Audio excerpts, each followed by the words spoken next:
Hi guys, welcome back to Flora Fun and Food. My name is Lauren and today we're going to use this cookbook from 1965 and make the gazpacho recipe using things from my garden. Let's go. Alright, for this recipe we need some fresh parsley. Now this one ended up in this bucket somehow, so we're just going to cut it. Actually, I'm just going to pull the whole thing. But I have this entire bucket over here of parsley, but I think this will be enough for what we need. Alright, we've got our parsley. Alright, I also need chives. So we'll just grab a nice chunk. I also need cucumbers. So we'll kind of get the little spiky things off of these. There's some cucumbers. Okay, we need some tomatoes. So I'm going to pick this really gorgeous one. Look at that! Alright, so we're going to grab some of these cherry tomatoes as well.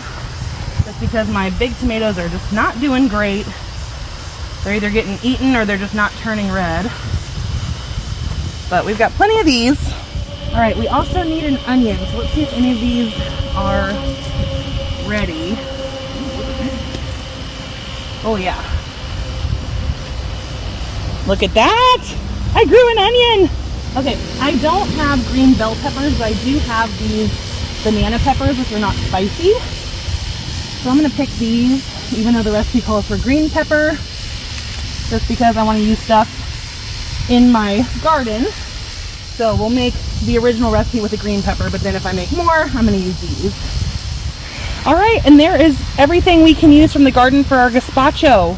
Okay, so the first thing we need to do is blanch some tomatoes. I love this tomato, but I'm going to save it for a BLT sandwich because those are delicious. So we're going to use my cherry tomatoes to make our gazpacho. Now, the recipe does call for peeled tomatoes, so to make our life easier, we are going to score these and then blanch them and then cool them quickly in cold water to make peeling them a little bit easier. So first I need to destem them all and wash them, and then we'll get started. I grabbed a couple extra things from the garden just to get them all out there, so we won't use everything in this basket. This onion is quite dirty, so, you know, that's kind of comes with the territory of growing your own food. Things come from the garden with dirt on them, and you can just wash it off. It's okay. Alright, there's the last of our tomatoes. Okay, so to score these, we are just going to make a very thin X through the peel, like that. And we'll get them tossed into the boiling water, and this should help us peel the skin away fairly easily. We don't want to cook our tomatoes for this gazpacho. We just want to peel the skin off, and then it'll be a nice fresh cold soup. By scoring it, you're just kind of letting the hot water get kind of under the skin, and then when we throw them into cold water, the fruit inside will kind of shrink back, and then we can easily peel the skin away. Now, if I were not following this recipe, I would probably just leave the peels on because the skin doesn't bother me, but I want to make this as authentic as I possibly can. I have a couple bad tomatoes in here. Just to try it the first time, and then I'll make my own tweaks the next time. So for example, this recipe calls for a green bell pepper, and that is not my favorite pepper. It's why I don't grow them in my garden, but I did pick banana peppers from my garden, which I do like the flavor of a lot more than just a green bell pepper. So I think after I try the original, I'm going to use maybe some shallots instead of onions, banana peppers instead of green peppers, skin on tomatoes. You know, you can kind of tweak it as you try it. Oh, this one's bad too. Okay, our water is boiling, so we're going to go ahead and dump our tomatoes in. Just give them about 30 seconds in the boiling water. Like I said, we don't really want to cook them. You can already see that the score marks are getting whiter. That's a good sign.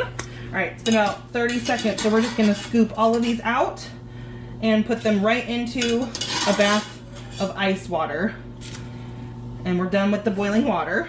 Alright, so we'll let these cool off for just a second. All right, and let's see if we can get one peeled. So now, ideally, the skin, if I have fingernails, will just easily peel back. Look at that, that was super easy.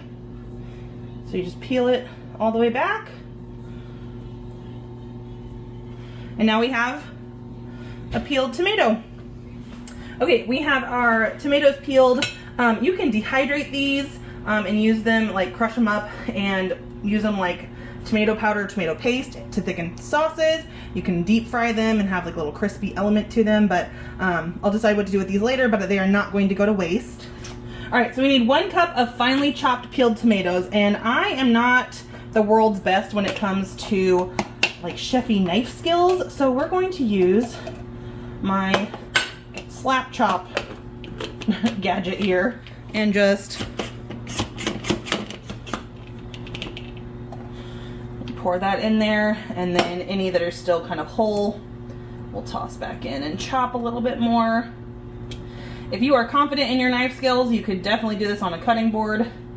I am not, so we're gonna do it this way.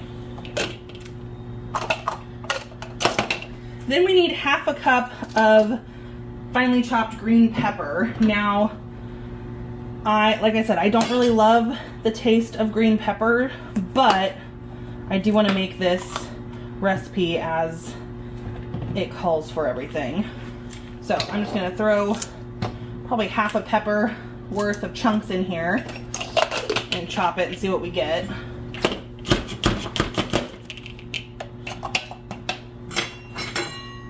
And we'll just kind of measure this here. Looks like it's going to be about perfect. Yep. All right. We'll get all the pepper in. All right, then we need 1/2 cup of finely chopped celery. Start with 2 stalks. There we go, celery. All right, now we need 1/2 cup of cucumber, but my cucumbers in my garden seem to have kind of a tougher skin, so I do like to peel them. It doesn't say peeled, but I think it'll just be a better texture because the peels on these are even more kind of tough than the tomato skins. And then we'll just toss in some chunks here.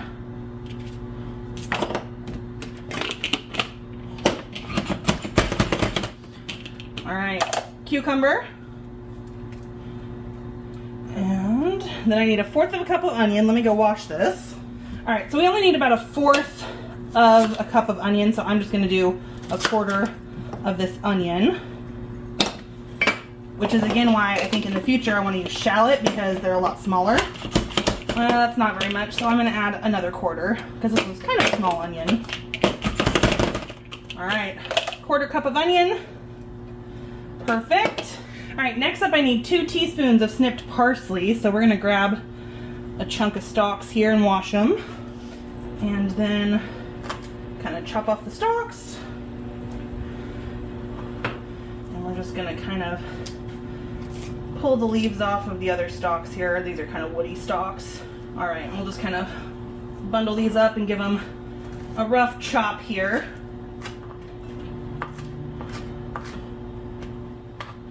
Okay, add that in. And then I need 1 teaspoon of freshly snipped chives. So we'll just kind of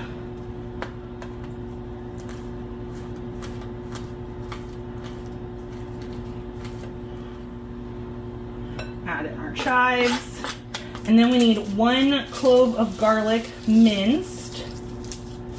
So we'll get out my favorite tools for my garlic. This gets the peel off, then we'll go ahead and just cut the end off, the root end, and then we'll put it in our garlic mincer.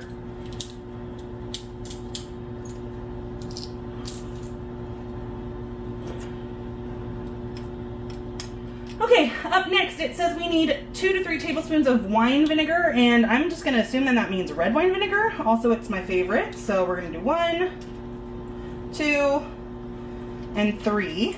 Then we need 2 tablespoons of olive oil. 1, 2. a teaspoon of salt, 1/4 of a teaspoon of black pepper, 1/2 a teaspoon of Worcestershire sauce, and then we need 2 cups of tomato juice. There's 1. Ooh, I made a mess. 2. Okay, now the directions say, combine all ingredients in stainless steel or glass bowl. Well, I did porcelain, but that's okay. Cover and chill thoroughly at least 4 hours. Serve in chilled cups and top with croutons, and it makes 6 servings. So we're gonna carefully mix this up. I'm gonna move my cookbook. And we'll just give this a nice stir to incorporate everything. It already smells super fresh and delicious. It smells like the summer garden, so I'm really excited to try this. I have seen recipes where people blend their gazpacho ingredients. I just like a little more texture and bite to my soups, so I think that this little mini chopper, slap chopper thing worked fairly well. I really just need to work on my own personal knife skills, and it would look a little bit better because it'd be more consistent. But we're gonna go ahead and cover this with some cling film, stick it in the fridge, and enjoy it in 4 hours. All right, we have just taken this out of the refrigerator, so I'm gonna give it a little stir, and then we're gonna try it. It does say to serve it in a chilled bowl, so I had this bowl here in the refrigerator for a little while, so we're gonna divvy some out and give it all a taste test. It smells really good. And then it also recommends to serve it topped with a couple croutons. So we'll add those, sprig of parsley, and we'll call it good. Okay, it has chilled for 4 hours, and it is time to give it a taste test. So I'm gonna get just kind of a little bit of everything here.